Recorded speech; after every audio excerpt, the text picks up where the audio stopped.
Clematis montana maline versus Rubens. I've had the chance to grow Clematis montana maline, and I was really impressed by its vibrant, pink flowers and its vigorous growth. Definitely a standout in my garden. In contrast, Clematis montana Rubens has also been a favorite of mine, with its softer, blush pink blooms and a slightly more restrained growth habit, which worked better for a more subtle, elegant look. See more 391 species in genus Clematis at monsteraholic.com. How to prune a Clematis montana. Pruning my Clematis montana involves a delicate touch and careful timing. I usually wait until after it's finished blooming in the spring before I even think about pruning it. That way, I can avoid cutting off any potential flower buds for next year. I've found that trimming it too late in the season can result in fewer blooms the following year. So I try to stay on top of it as soon as the flowers start to fade. Is Clematis montana evergreen?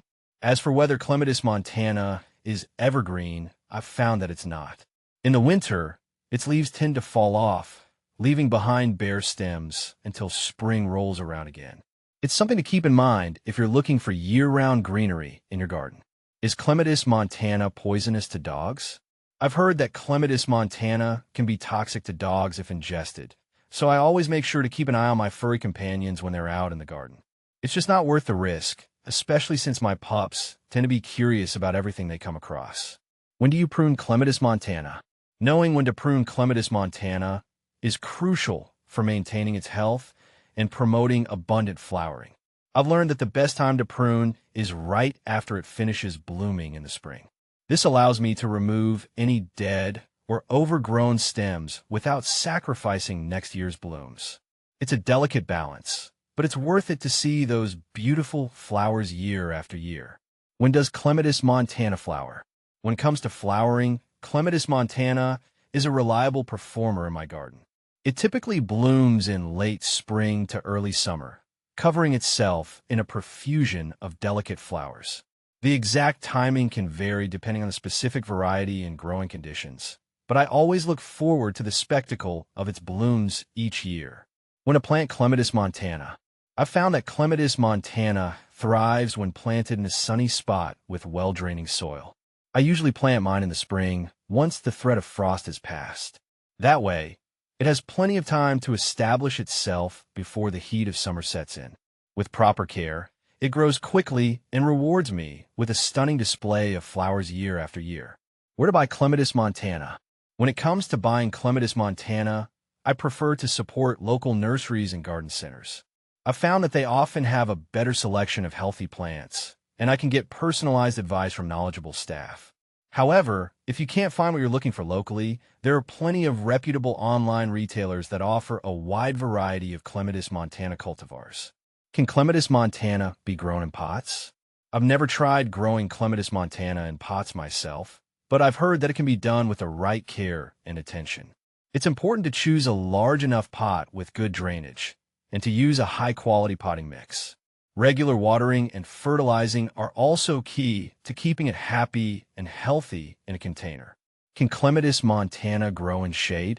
While Clematis montana can tolerate some shade, it tends to bloom more prolifically in full sun. I've found that planting it in a spot that gets at least 6 hours of sunlight per day produces the best results. However, if you have a shady garden, you can still enjoy the beauty of Clematis montana with a little extra care and attention. Does Clematis montana need support? Clematis montana is a vigorous climber that benefits from some form of support, such as a trellis, fence, or pergola.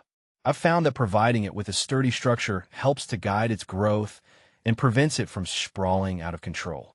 Plus, it adds vertical interest to the garden and showcases its beautiful blooms.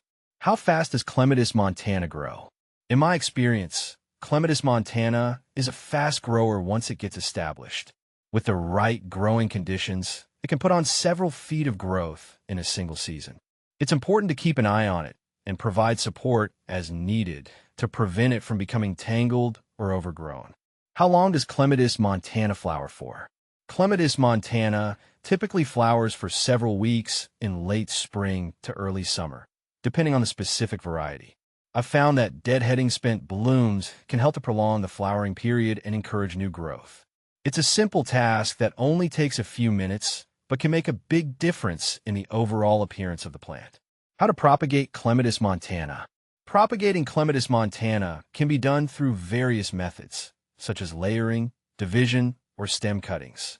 I've had success with stem cuttings, which involves taking a cutting from a healthy stem and rooting it in a potting mix. It takes some patience and care, but it's a rewarding way to expand your Clematis montana collection. Which is the best Clematis montana? Determining the best Clematis montana ultimately depends on personal preferences and specific growing conditions. However, one popular variety that consistently receives praise is Clematis montana rubens. Its delicate pink flowers and vigorous growth make it a favorite among gardeners. Elizabeth, with its white blooms, is another popular choice for its stunning floral display.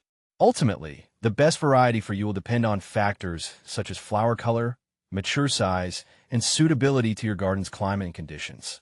Why has my Clematis montana died? Unfortunately, Clematis montana can be susceptible to various pests and diseases, which can sometimes lead to plant death. I've had a Clematis montana die on me once, and it was a disappointing experience. I've since learned to keep an eye out for signs of trouble, such as wilting leaves or unusual discoloration, and take proactive measures to protect my plants. Do bees like Clematis montana? Bees are attracted to the flowers of Clematis montana, making it a valuable addition to any pollinator-friendly garden. I love watching the bees buzz around my Clematis montana, collecting pollen and nectar as they go. It's a win-win situation. The bees get food, and I get to enjoy the beauty of their presence in my garden. Do you deadhead Clematis montana? Deadheading Clematis montana is a simple task that I make sure to stay on top of throughout the growing season. I've found that removing spent blooms not only keeps the plant looking tidy, but also encourages new growth and prolongs the flowering period. It's a small effort that pays off big in the long run, ensuring that my Clematis montana stays healthy and beautiful year after year.